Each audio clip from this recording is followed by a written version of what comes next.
na tulikubaliana mechi zote za Simba na Yanga waamuzi watoke nje kwa kuondoa aina hii ya maamuzi. Wamerudia tena na mnaona iliyotokea. Kila la heri.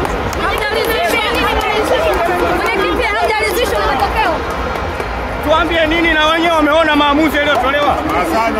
Naomba tusiongee tena. Nitarudia tena kwenye mambo yetu yale. Nimeshawaambia. Tulishakubaliana mechi yetu Simba na Yanga maamuzi watoke nje. Wamerudia tena kuleta. Mmeona maamuzi ndio offside, za kipuuzi. Kwa nini mlikubali kuingia kwa mchezoni wakati mnajua? Sio timu ya kuhangaika kupishana sana. Huwa tuna mambo haya. Simba wewe. Kwa kile ambacho kimefanya na maamuzi labda tunafanya vizuri ndio maana na wauleni TFF. Sana. Sisi hatupigani. Acha kapumzika mzee, mwache. Ngoja ije kuwatokea wao siku sio nyingi.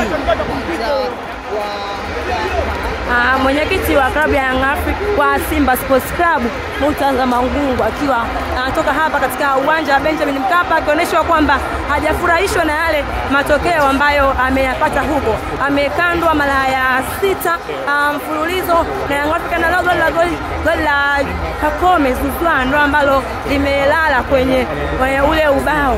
Yanga ameondoka na ubingwa hapa, lakini pia ameondoka na ngao ya jamii. Ni Murtaza Mangungu, mwenyekiti wa klabu ya Simba Sports Club, huyu hapa akiwa tayari anaondoka katika uwanja huu wa Benjamin William Mkapa.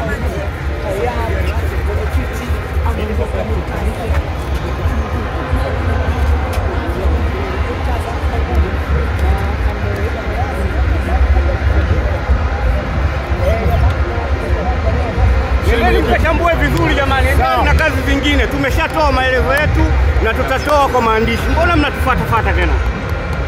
Ninyi si ndio wachambuzi na mnaojua vizuri mpira? Kaangalieni mpira ulivyochezwa.